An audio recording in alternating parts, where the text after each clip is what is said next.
it's Danielle here, back with another video, and today I'm going to be doing a story time because this has just been like all over my comments, just asking like what happened, and I did do like a mini story time on my TikTok about it, but it was like very quick and like kind of rushed, and so I wasn't able to tell everyone in like depth of what happened, and a lot of people had questions.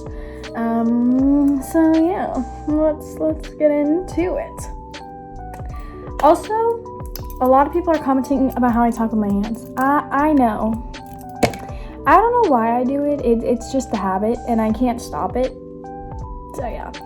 I'm wearing these glasses because I feel like they make me look cuter. I don't know if they do, but I feel like they do. So we're gonna get into it on what happened to me. This past week has been very stressful. So we're just gonna tell you guys why I was in the hospital, what happened to me. Everyone was like, why are you, because I posted on my Snapchat and I was like, oh, ask me questions, I'm bored, like I'm having bed rest right now. And everyone was like, what are you on bed rest for? So I know a lot of people don't see my TikToks that follow me on other platforms, so we're just gonna talk about it all here and like an in-depth story. So to start it out, I have like never ever had ringworm before. So I didn't really know that was like a thing. So when I'm saying this, when I'm thinking that it's something else and not ringworm, this is why. I don't have ringworm. Just, you know what? I'm making no sense. I'm just gonna start from the top. So anyways, this might be TMI, but you know what? Like, who the hell cares? We're all human and this is like completely normal, so it's fine. You see my nails? Well, they have these charms on them. And I was on my period and I was like taking tampon out. I know. It's really not disgusting actually. It's like human nature. So if you're a man who's gonna come to me and be like, ew, it was so nasty, goodbye. Because you know what? It's normal and it's not disgusting. You're a child if you say this is disgusting, because all women go through it. Anyways, besides the point, I was taking it out and I cut myself because I was like on the phone. Don't ask me why I do these things where I think that I'm like capable to do all these things at once, because most of the time I'm not. So I cut myself when I was trying to like, I don't even know how I did it, but it was like a really, really little cut. And I wasn't quite sure if it was a cut because it wasn't really too painful. It kind of just felt like a little scratch. And that's what it was. It wasn't even a cut. It was literally just like a little scratch from one of these little charms. So I was like, whatever. Nothing to be worried about. It was like kind of right where my thigh like stops. So it goes into like my bikini area. So I wasn't worried, whatever. And then I noticed like a couple days later, it had like almost looked like a bug bite. And it wasn't a bug bite though, obviously. But now I know what it was. It was a blister. But at the time, I thought it was a cyst. And I don't know if you guys are familiar with like PCOS and like cancer down there. But when my mom was actually a teenager, she got cancer down there. I don't know why I can't think of the name right now. I literally said it the other day. Like, my brain is just all over the place right now.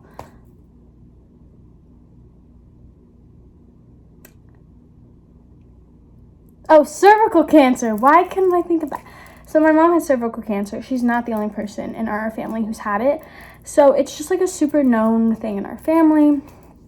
And after she was diagnosed with PCOS, she got the cervical cancer, and it started off by her noticing that she had cysts and like bumps around her like bikini and feminine area, and that's how she found out about the cancer. And put in mind, this happened to me like 3 years ago. I started having a bump down there and I thought it was cervical cancer. So I literally drove like 3 hours to see my gynecologist because I was like, oh my gosh, I was just like really stressing. My mom was really stressing, because it's just always better to be safe than sorry. So as soon as you see something like that, especially in my family, because it's happened to so many of my family members, automatically I'm always like, okay, I'm gonna go get this checked out, because you just never know. So I ended up going, and this is 3 years ago, and it wasn't cancer. It was actually my fault. I guess I shaved wrong and I got like a hair, I don't know, something weird, but it wasn't anything serious. Literally, I didn't even need medication. They were just like, let it heal on its own. But better to be safe than sorry, okay? But anyways, this time I was like, it's probably going to be the same thing. I'm probably just overreacting, so I'm not going to do anything about it. So it goes like 2 days, and I was in the shower, and I noticed that the bump wasn't there anymore. I was like, oh, like, where'd it go? And I went down there, and there was like a really big, like, red, like, it looked swollen. It was just like really disgusting, if I'm being honest. And it almost looked like an outline of a cut, but it wasn't a perfect circle. And it was peeling everywhere. And I started noticing little red bumps also coming up around it. And it was like really painful. Like, it was hurting to walk even when my legs would rub together. Like, it was just so painful. So I told my mom what was going on. She was like, you know what? She was like, call your grandma, because she was like, maybe she'll have an idea of like what's going on. So I'm thinking maybe it's just like a rash. Like, it could be anything.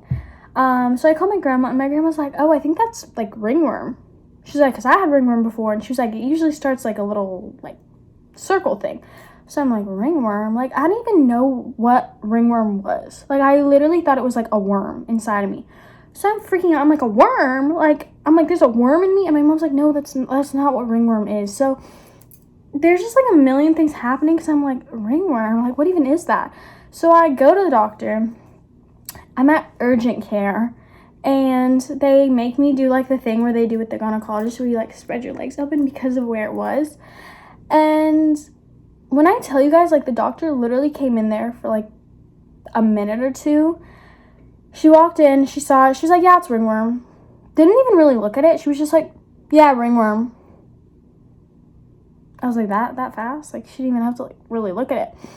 So she tells me it's ringworm.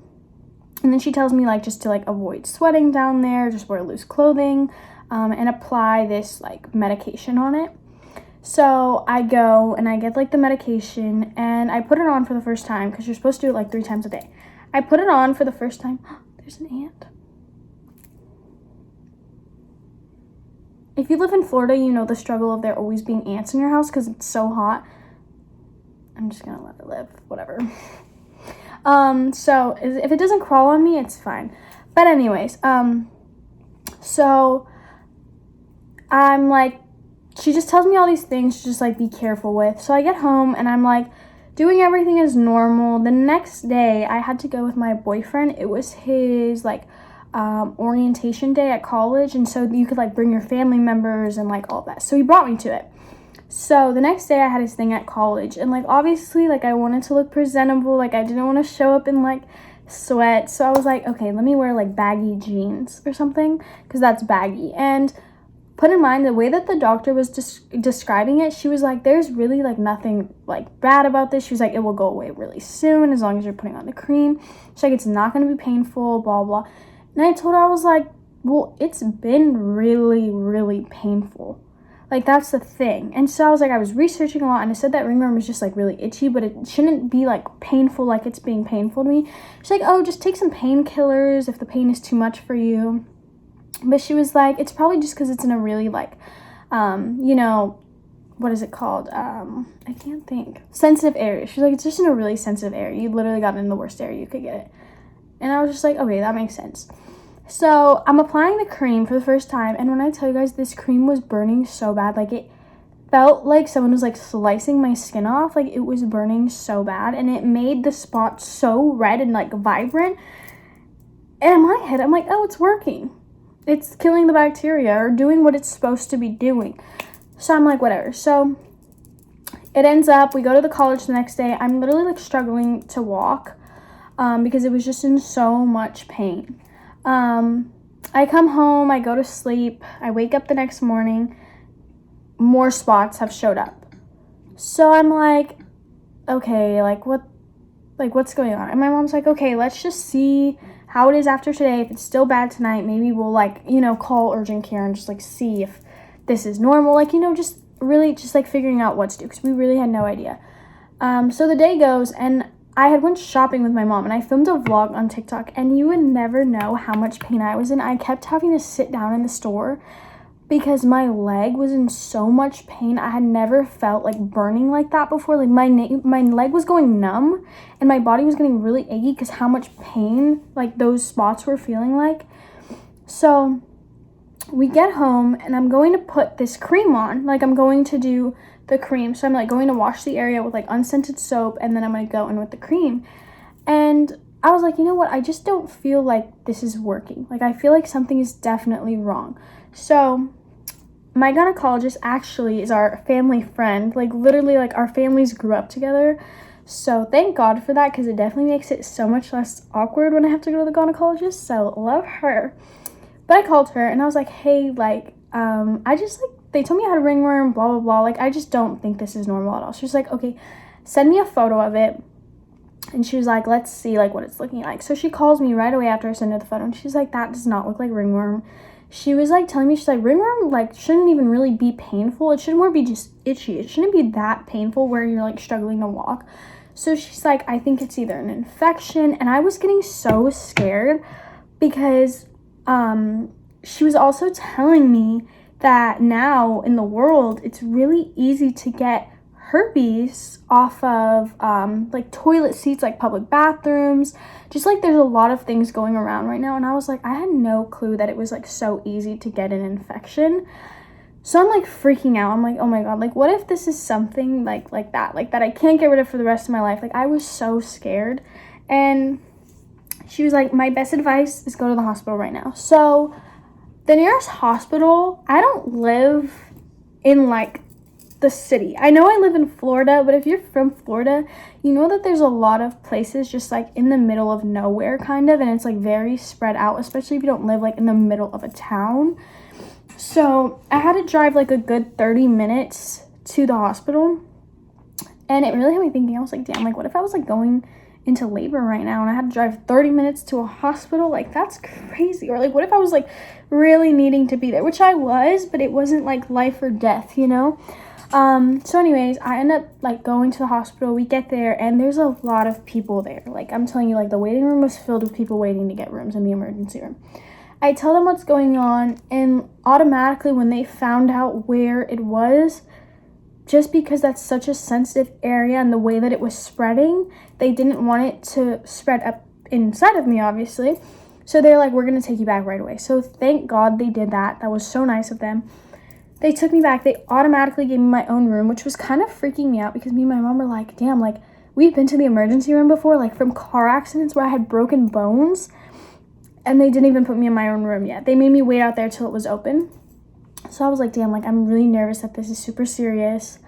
I get my own thing. They make me wear a hospital gown. They're like, yeah, you're probably going to be here for a while, so we're going to give you like a blanket and pillows. I'm like, oh, okay. So the two nurses come in. Well, one nurse came in first. She's looking at me and she's like, I'm going to bring another nurse in here and we're going to look at it again. Put in mind, I'm having to spread my legs open. So this is already just like super awkward. It's great, honestly. And she's like, yeah, I'm not really sure what it is. What do you mean you're not sure what it is? Because that scares me, because like I feel like nurses and doctors, like they can really come up with something super quick just because they're like professional, like they're professionals at this. They really know what they're looking for and what they're looking at usually. So I always feel like when a doctor doesn't know what's wrong with you, it's like, what do you mean? So she was like, okay, we're going to bring a doctor in here, because she was like, we really don't know. We have like a couple guesses, but we just really don't want to be wrong. So the doctor comes in and he ends up looking at it and he's like, wow, this is really bad. He was like, this looks painful. So they end up coming back in like 30 minutes later and they're like, okay, we're going to have you take a pregnancy test. And I was like, a pregnancy test? Which I had no problem doing it. I was like, okay. But in my head, I was like, why am I taking a pregnancy test? And they were like, well, you can't be pregnant and take this medication that we're thinking about prescribing you to, because this is what we think that you have. So they were telling me what I have. It's like some type of infection. It's a type of strand of MRSA, I'm pretty sure. I think that's how you say it. I'm not sure, which I'm like, I still can't believe that's what I had. And I'm like, wow, okay. So I go take the pregnancy test, comes back negative, and they're like, okay, yeah, so this is what we think you have. They're telling me all this stuff. And then they're like, but that's not all. I said, what do you mean that's not all? They were like, so obviously the infection is just going to come up as blisters, and, it would be little blisters that can kind of like spread and, get bigger and stuff like that. But they were like, the reason why your skin is doing that is because you're having an allergic reaction to the medication you're on. So the medication that the urgent care gave me for the ringworm that I did not have, I had an allergic reaction to. So it turns out I'm allergic to something that was in that medication. And I'm like rubbing it all down there. And I was allergic to it. So that was really where the pain was coming from, was because I was having the allergic reaction. Because, yeah, the infection itself is painful, but the allergic reaction plus that was what was making my leg in so much pain. So they end up giving me all these antibiotics and just, creams to get rid of the infection and obviously get better from the allergic reaction. So I got put on all these different medications. I've been like having to I have to take 3 baths a day to soak my infection and the area in Epsom salts, like raw Epsom salts. Then I have to put the cream on, and then I have to take my 2 pills morning and night. So there's a lot of different things that I'm on. And then I'm also on the probiotic gummies right now to help too. But yeah, so it's been crazy. And they put me on bed rest for the first 2 days just because it was going to take 2 days for the medication to really like kick in and start working. And also because of the allergic reaction, they didn't want me putting like too much stress or just, like overdoing myself, because my body was still trying to like heal and calm down from that. So I'm finally off bed rest. Today's my first day off bed rest, but I'm still taking it easy just because obviously I'm still on the medications and all that, and I have to do it for 10 days. So, when like you're on a lot of different medications, you just are like drowsy and like you just don't feel your best. That's kind of me right now. So I don't really feel like myself, but I definitely see that I'm getting better, which is good because it's only been 2 days. They were like, even if you feel better, don't stop taking the medication. So that's what I'm doing, and that was very scary. I've never had an allergic reaction before or an infection like this, especially like a serious one like MRSA. And it's just scary, and I didn't know how easy it was to get this, like things like this. So everyone be safe, because trust me, you do not want to go through this. And if you have gone through this, I'm so sorry, because I know this sucks. But yeah, guys, that's my why I went to the hospital / story time of my hospital visit. See, my one on TikTok was like 4 minutes. On here, like I really gave you guys like an in-depth story time on this. But yeah, that's it. I'll see you guys next time on whatever video I do next. Who knows what it will be. Hopefully not something like this for a very long time. But make sure to like, comment, subscribe, tap the bell, and I'll see you guys next time. Bye.